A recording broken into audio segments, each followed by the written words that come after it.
Hello everyone, nice to meet you. I'm Jacqueline. If you don't already know of me, you know of me now.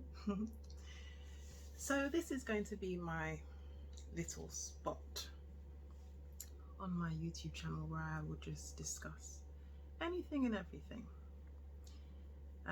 Today's little intro is to do with my knitting, and today's discussion is going to be all about why I knit, what I like about it, what I may not like about it, blase blase,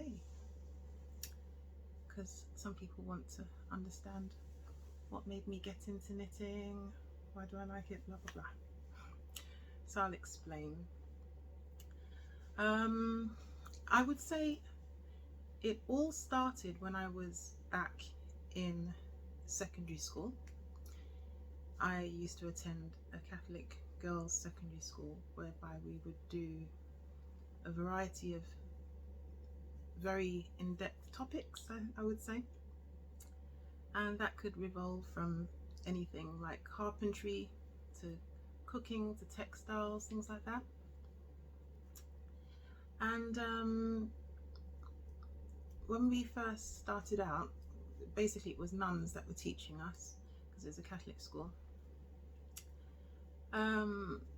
They would teach us how to do knitting, and I learnt the basics and I left it at that. I didn't bother to pursue it again. But then as the years went by, I found myself trying out a new craft, which was crochet. I fell in love with crochet. If you look on my channel, there's a video where I've shown you quite a few of my crochet outfits. And I was doing crochet for years and years and years. So many years, to the point where I felt that I needed a new challenge, because with the crochet I can just about do anything. So I decided to pick up the knitting again. And also, to be honest with you, there are some things that I personally prefer to see being knitted. I like the knitted end result more so than the crochet end result. It all depends on what one is making or how they go about it. So I just thought it would be nice to be able to touch base with both and swing between the two whenever I fancy. So I just picked up some knitting needles again, and we're talking God knows how many years later this was, maybe like 20 years later of having first picked up the needles. And I just started pursuing, trying to make it work. I followed a few YouTube videos. I just practiced and practiced. I read so many books. I have so many in-depth knitting books which I can show you later. If you fancy, just let me know. And I practiced for a very long time. And before I knew it, I started to get the swing of it all again. And I realized it wasn't as hard as I thought it was going to be. I don't know what made me think it was so hard. I think sometimes when you watch certain people doing things, if you can't do it yourself, it can often seem a bit intimidating, but you know, there's nothing really intimidating about it. It's just a case of you have to try it out yourself so that you can see what it's truly like, you know. Anyway, so as I got the swing of things, I was like, wow, this is not as hard as I thought it would be. It's very therapeutic. It's something that I can just do at any point. I could be talking to someone, I could be watching TV, and the fact that I could be productive at the same time, because in the past I would have just watched a full movie and that'd be that. Maybe I'll be eating something, whatever, but the fact that I could actually maybe watch something and at the end of it be like, look what I've created, or look what I'm, you know, near enough creating, totally excited me and has had me addicted ever since. Because think about it, in reality, let's say in the life of the rich and the famous, they have custom designed clothing for a reason. Reason being that we all have different body shapes. Some of us have longer or shorter legs. Same with the upper body torso. It could be, you know, of different proportions. Some of us have wider shoulders, narrower shoulders. Our body heights are different, you know, our body heights differ. You know, things can just be so different from human being to human being. So if you can have something that's made specifically to suit your own body, then who's going to say no? They're going to be like, yes, please. And that's exactly how things work with knitting and crochet. You get to create things exactly, more or less exactly how you want them to be. And that is quite addictive, because once you start it out and no turning back, you're like, oh, everybody look at me, look at me, look at me. You know, I've got quite a few videos on my Instagram channel where I'm just posing and things that I've made. And it's just a wonderful feeling. So feel free to go and check out the Instagram channel, Hair Extensioners UK. Hair Extensioners, because some of you most probably know I'm a professional hair extensionist. I can do magic. As in, I really take care of my clients' hair. You know, it's something that I'm more than good at, I'd say, because I've done it for God knows how many years. So I do micro rings and weaves and wigs and all sorts of stuff. So I'm sure a lot of you already know that, because I've been online for many years now. I used to have another channel, but now I just stick to doing other bits and bobs. But I still do hair for clients, so you know, if any of you are interested, just get in touch and I'll sort you out. However, back to the conversation at hand. So the knitting has been wonderful for me. At the moment, for instance, I'm making a cardigan. I'll show you. I've never made a cardigan before. I'm usually into making sweaters and hats and God knows what, but this time I decided to make a cardigan because I love challenging myself. So I'll show you what's happening here. Right. In fact, it'll be a bit easy if I get to the end of the row first, then I'll show you. But see it close up? Absolutely beautiful. I love the quality of this yarn. It's so nice.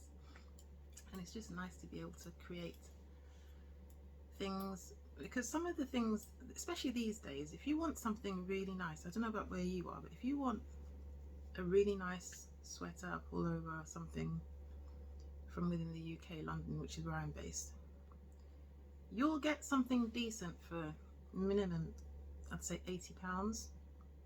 You'll get something decent for that.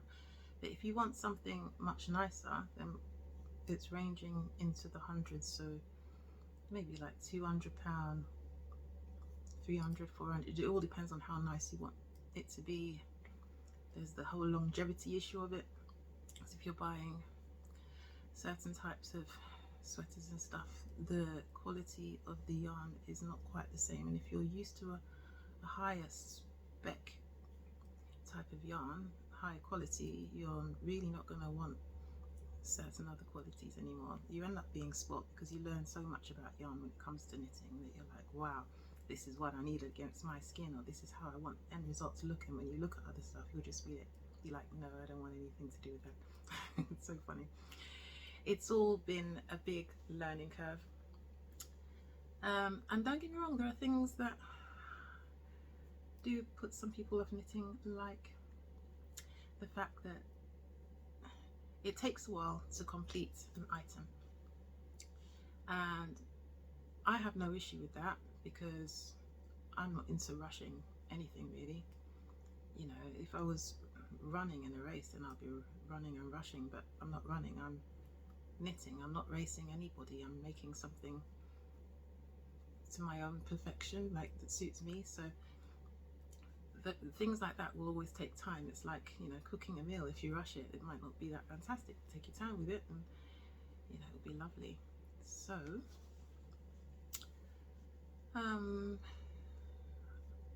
I definitely know that some people have put off the fact that it can take a while to complete an item.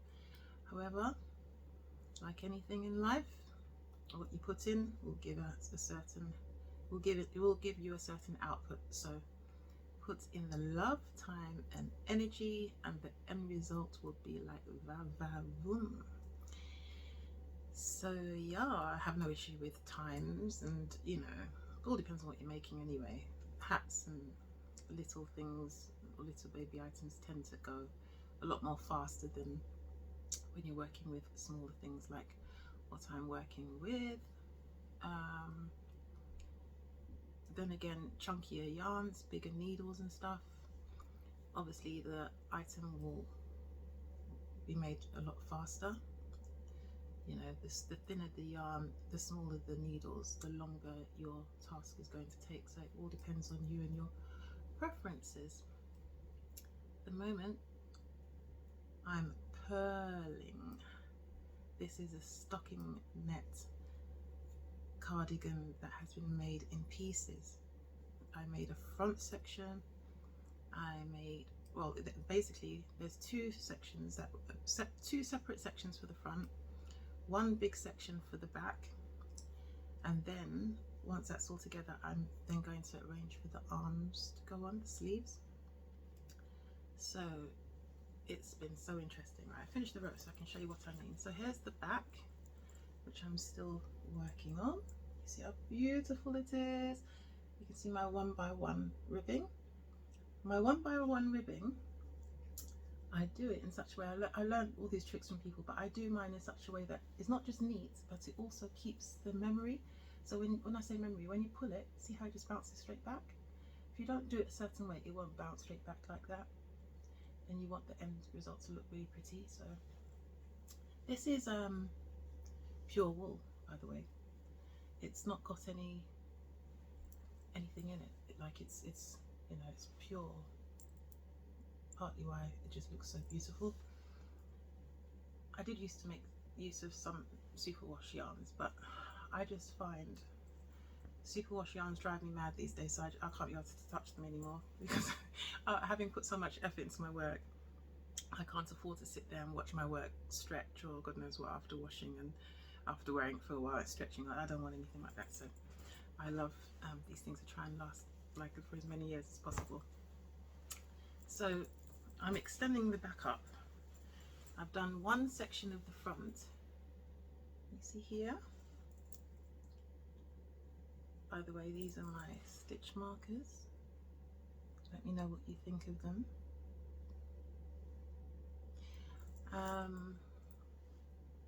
Oh, let's discuss.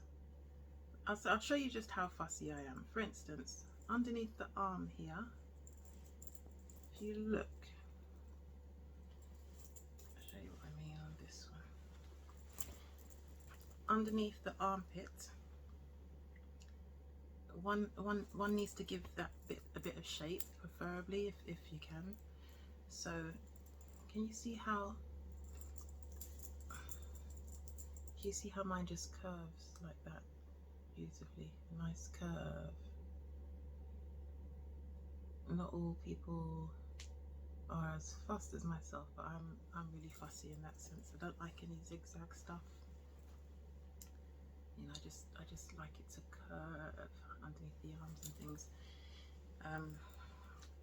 I just like putting in the extra effort so that the end result looks like how I want it to look. And I don't mind frogging work. I frog work so many times. Frogging means taking out your work and doing it again. That doesn't bother me in the slightest.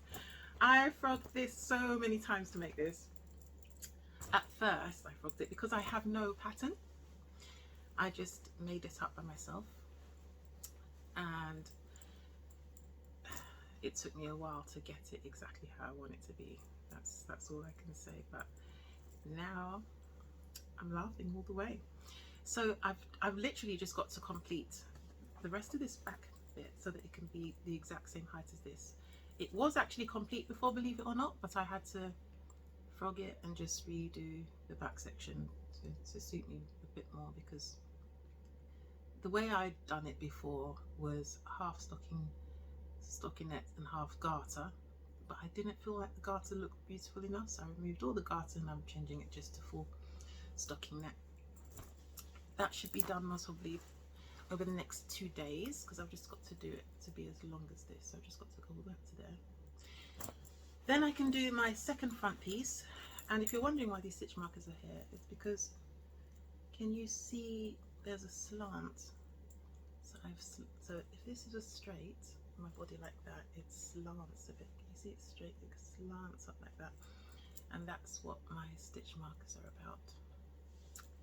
They help me keep count of what's going on.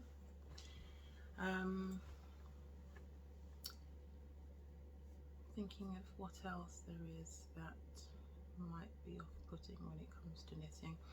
It can be hard if you don't have a tutor. You know, I had no tutor, so it was a nightmare sometimes and extremely frustrating, and at those points you just have to put down your work and say, look, you know, I'm going to come back to you and start again, that kind of thing. But other than that, depends on, I guess, what kind of person you are. If you're good at perseverance and being studious and understanding that Rome wasn't made in a day, then you'll be perfectly fine. And yes, there were loads of people that used to laugh at me. What's a girl like you doing knitting for? Knitting's for old women. Oh, it's rubbish. I used to look at them and laugh. When they now saw me in all my sexy outfits, oh my god, they're like, you don't knit what the grannies knit, which is the most funniest statement I've heard.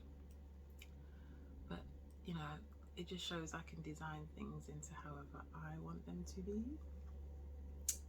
I have quite a few knitted items to show you all, but I won't be showing them today. I will model them in another video for you so you can see what I mean.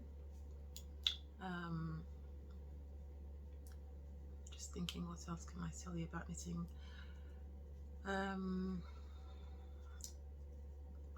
I just feel spoilt being able to knit, if I'm being honest with you. I can just go in shops, look at items, pick them up, touch them, take pictures of them and walk straight out thinking to myself, I'm going to go and make my own version. I don't want nothing to do with that, or I don't like that price, you know, and I just go out and go and make it happen by myself. I have no shame in knitting. I knit anywhere, buses, trains, any place, I don't care. I love how people stare at me on the sly. I love the little comments that come of it. Like, for instance, some will just turn around and start chatting with me. There was, however, a man who turned to his missus and said, why don't you do that as well? You know, I've had husbands just looking at their wives like, you know, giving them a nudge. It's been fun. And I can copy any designer outfit, you know, I can just do my own thing without having to spend millions. So there's nothing really I can say one can totally hate about knitting. If anything, it's one of those things that you love. You know, it's for everyone and anyone. There's loads of men that are absolute professionals when it comes to knitting now. One of my favourite guys is Norman. I'm sure you know Norman on YouTube. But yeah, I suggest everyone find a hobby or craft. Doesn't necessarily need to be knitting, but it's your time out. It's very therapeutic on the brain. The brain needs to be fed sometimes with more positive things rather than having the brain fed with bad stuff all day long. I mean, you have only so many hours in a day, and if you sit down and assess how you spend your hours in a day and decide what goodness you're giving to your brain and what isn't good that you're giving to your brain, it might make you self-reflect and think, why am I doing this to myself? You know, surely you wouldn't have a child and feed the child bad food every day, would you? So why would you do that to your own brain? It's not good. It really isn't. So finding a nice craft to pull you away from all the, you know, horrendous things in life is a fantastic idea. I think I'm going to leave you with that as food for thought. Let me know what you think of this video. If you enjoyed it, I'll do a few more. We can touch base on any subjects, to be honest with you. Lots of love. Bye.